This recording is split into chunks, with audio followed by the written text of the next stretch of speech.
call it gossip now for adults. So I'm going to give this person here and this person here a piece of paper where I have a little paragraph. And they're going to whisper it to the next person. And then the last person, which would be you and you, will tell us what they said. And then while they're doing that, I will show you the real answers up there. So when you read this, then fold it up. And then by the time it gets to you, I'm going to have, I'll have a piece of paper and a pencil for you to actually write it down if you want. Okay? Hear that firsthand. Because sometimes if you do that, you find out that I heard it from somebody who heard it from somebody who said they were there, right? In Peters Township, a lot of people like to get the facts from the blog. And once I made a speech on the board where I said, you know, in school we teach our kids not to use Wikipedia, but as adults we go to a blog for facts.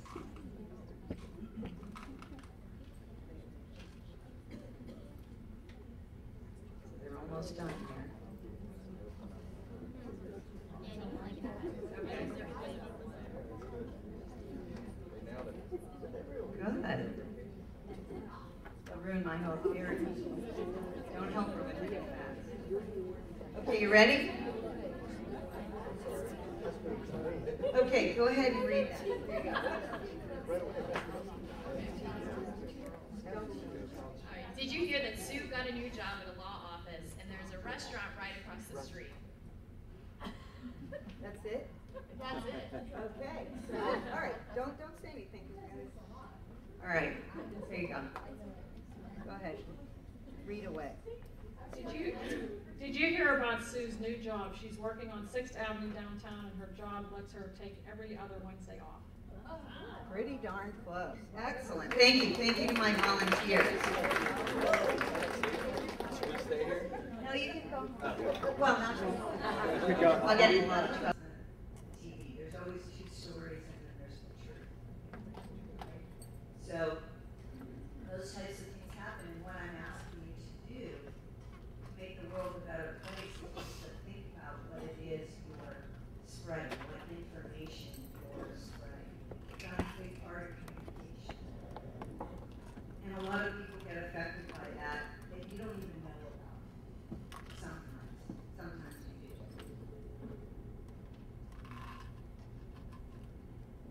So, teach listening? I don't think so. I never took a class on it. Maybe here you teach, but we have much less acceptance because we kind of dig our heels in and say, well, I'm not going to agree with what they say. Well, that's fine, but you can accept that somebody has a difference of opinion. So I digress on that. That's real. It can be anything. It doesn't always have to be serious. It's amazing sometimes. Again, if you walk through your day and notice, do you ever turn away for someone because the way they're dressed, or they have a tattoo, you know, and you don't like tattoos, so you have a different feeling about them? Kids do it a lot. And we need to teach them by example that those judgments cloud the influence. We do write things down and read it again later. It will actually stir our memory. One of the reasons I have people write things is because there's actual science behind the fact that as you write things, it's as if it goes up your arm and into your brain. It's another imprint. In another life, I was a CPA. And when I studied for the CPA exam, actually in a classroom, so that dates me, one of the things that the man who had these review classes was adamant about is that you listened to a lecture and took copious notes for that very reason. Of course, he wanted you to read them again so you could pass the exam. And it worked. But that idea of writing and going up in your brain is another imprint. When you read it again, it's another imprint. When you utilize it, it's another imprint.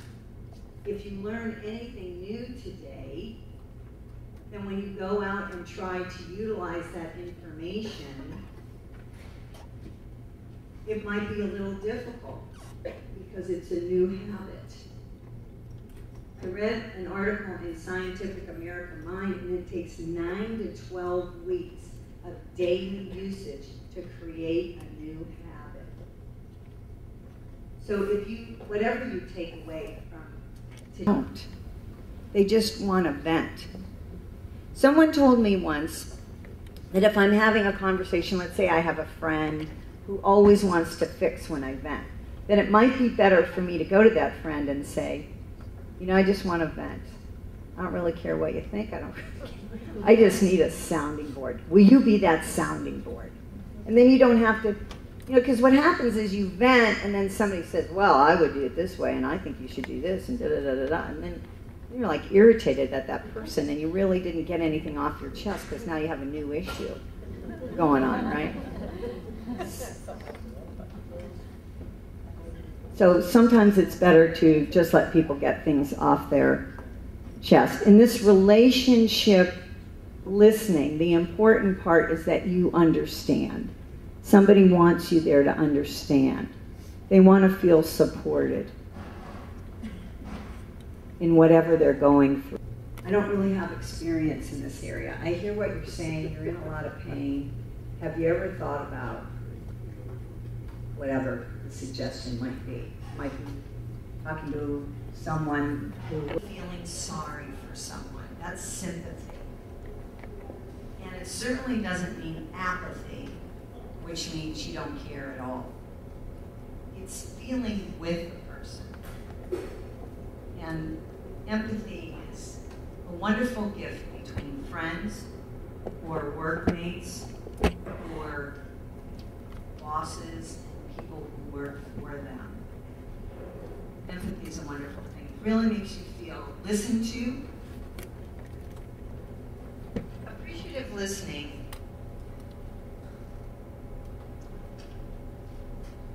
as I say up there, might be the music you like, the speakers whose style you like, your taste in the theater or TV or sports.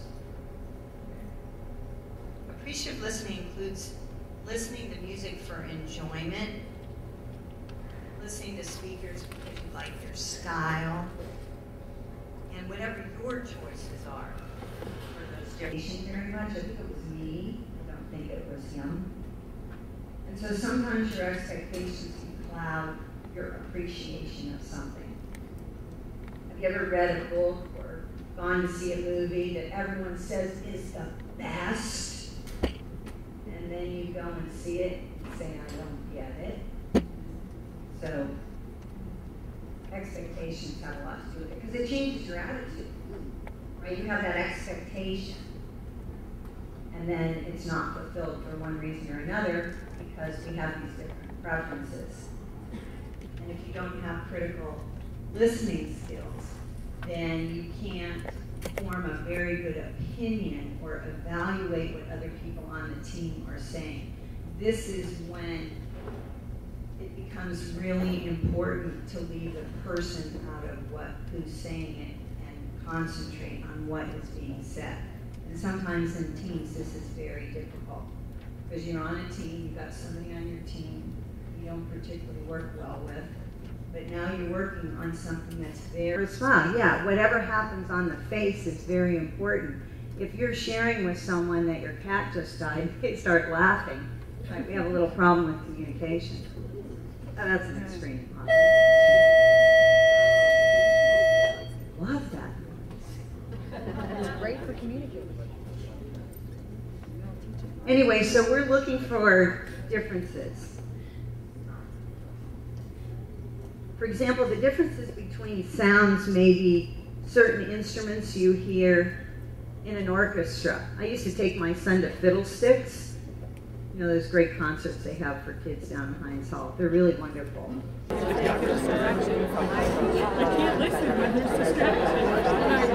You're in Albuquerque. I can't believe that they'll be waiting. Okay, so No, you're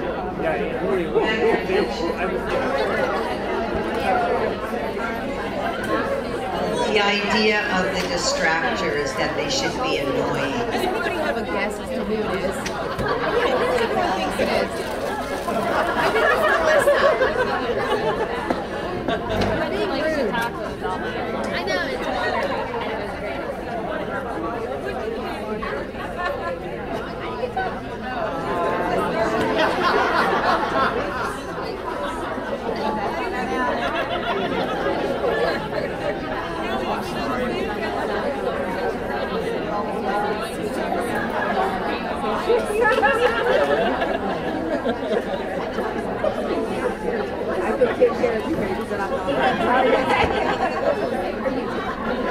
I'm not. No, I'm not. I swear to God.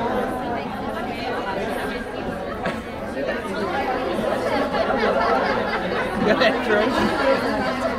No, I love your shirt. I decorated my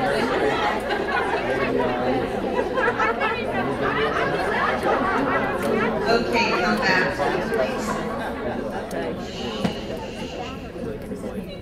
Okay, we're gonna go around to the table and see what we can come up with. So this table over here, did you figure out who the distractor was? Table over here. He wasn't there, so did anyone else pick it up? There were just multiple conversations. Multiple conversations, so no one was really. Same as usual. Okay. How about this table? Did you figure out who the distractor was? I don't think you were there. None of us. We were all distracted. How about, I think I remember. How about that table that back there? Did you have a distractor? Who was it? Did you guys figure that out? Did she do her part well?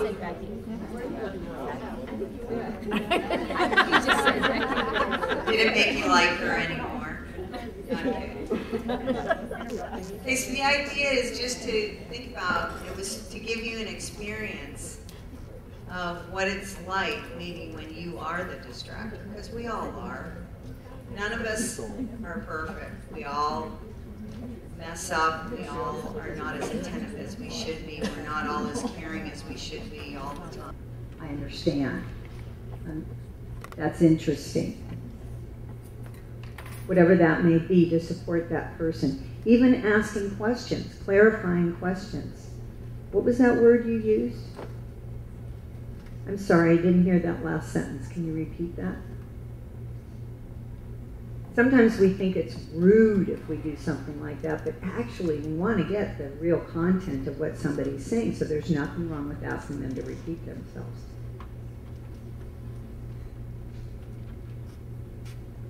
And manage your reactions. Again, back to keeping an open mind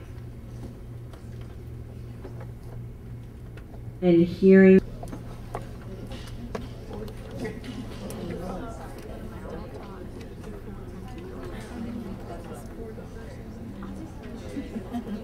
Okay, now that you've done something that you do well, write down one thing that you could do better. Be honest with yourself. Write down something you can do better. This is your homework.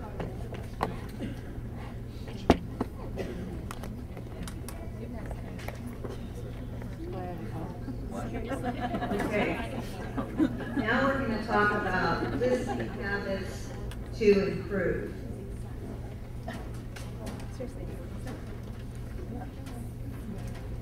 We talked about this before. Would elicit that goodbye is that you're thinking about what you're going to say. And I'd be willing to bet that more people would have waved goodbye. Again, that's something we do automatically. People are speaking, they're talking about what they did, and we're thinking about something else. Sometimes we're thinking about something that relates to what they're saying. I went, yeah, and you're thinking, no, I'm going to tell them that this is a really good way to do that. That's not listening. And that is really hard to stop. That's the times that we interrupt, because oh God, we just got to get it out like it's going to disappear. If you're me, it will disappear because I won't remember in 10 seconds anyway. That's always a problem. But that's it. If you're walking around life and people who care for you say, wow, you have been so grouchy, never grouchy. What's going on? You may just blow it off. You know what you're talking about. But if you have several people who care about you in your life telling you that, it's something you should probably look at because it's a behavior that's probably happening. I'm not going to say it is for sure, but we need to listen to what people have to say or sharing. But maybe the conversation isn't about sharing, and maybe it is. But again, we just need those acute listening skills to figure out if we're sharing or not. These judgmental words should, have to, they really don't belong in a conversation.